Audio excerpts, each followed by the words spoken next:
kami sangat prihatin dan kami memberikan dukungan terhadap seluruh upaya penegakan hukum. Isilah, sini Pak, sini Pak. Padanan.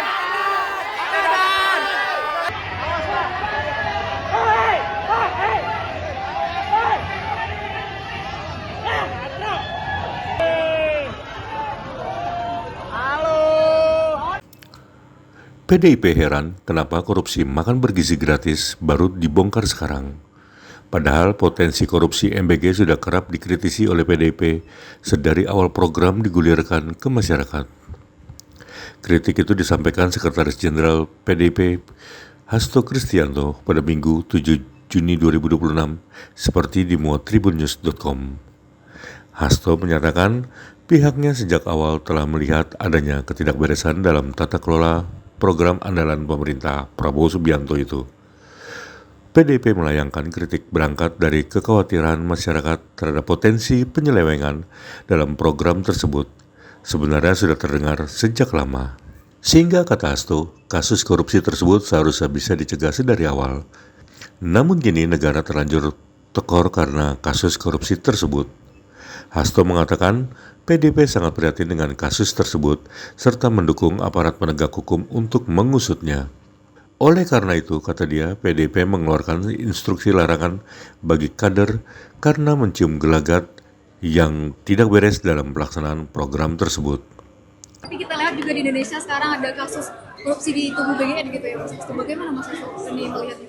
Ya dari awal kan suara-suara kritis masyarakat sudah mengungkapkan hal itu. Sehingga ketika Kejaksaan Agung, kemudian juga dalam kasus korupsi yang lain, Komisi Pemberantasan Korupsi, kalau sekiranya mendengarkan aspirasi dari suara-suara kritis, hal itu sebenarnya bisa dicegah sejak awal. Jadi kami sangat prihatin dan kami memberikan dukungan terhadap seluruh upaya penegakan hukum.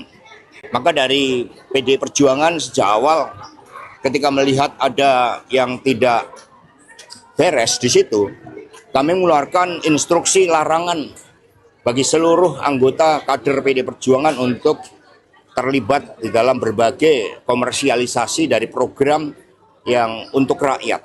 Terima kasih.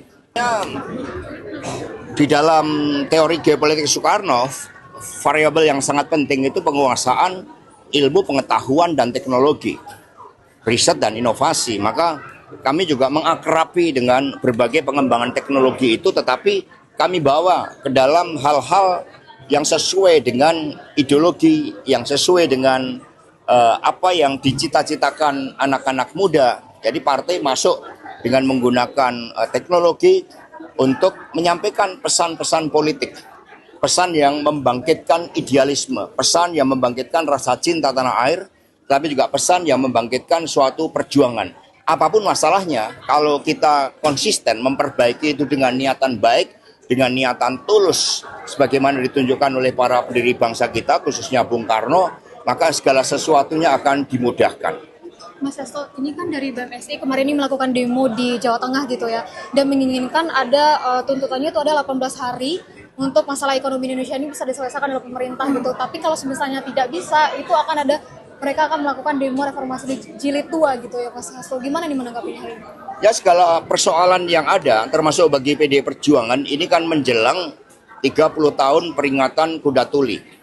27 Juli 1996 dan tahun ini akan kami peringati yang ke-30. Maka nilai-nilai reformasi, demokrasi, anti KKN, kemudian pemisahan TNI dan Polri, kemudian anti pada otoritarianisme itu relevan untuk dibahas bersama.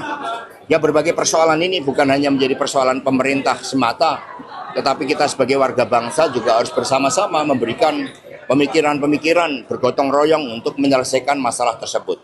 Kita berharap pemerintah melalui Presiden Prabowo memberikan suatu direction terhadap berbagai persoalan ini, sehingga berbagai kritik yang diberikan oleh dunia usaha tentang pentingnya kepastian hukum, tentang pentingnya akuntabilitas dan transparansi untuk membangun trust, itu dapat dijalankan dengan sebaik-baiknya. Itu harapan PDI Perjuangan, dan PDI akan memberikan dukungan bagi kebaikan bangsa ini, termasuk recovery terhadap berbagai persoalan ekonomi, moneter, dan juga Diketahui 3 pimpinan Badan Gizi Nasional yang menangani MBG ditetapkan sebagai tersangka korupsi.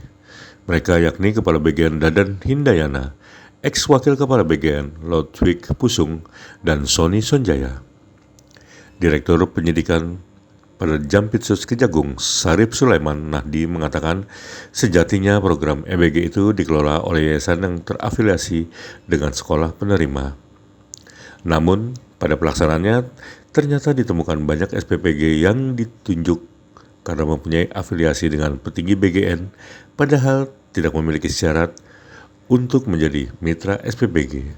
Selain itu, Syarif mengatakan Dadan CS melakukan intervensi kepada pejabat pembuat komitmen sehingga penyusunan KAK atau kerangka acuan kerja, pengadaan barang dan jasa pada BGN untuk mendukung program MBG tidak disusun sesuai kebutuhan real di lapangan.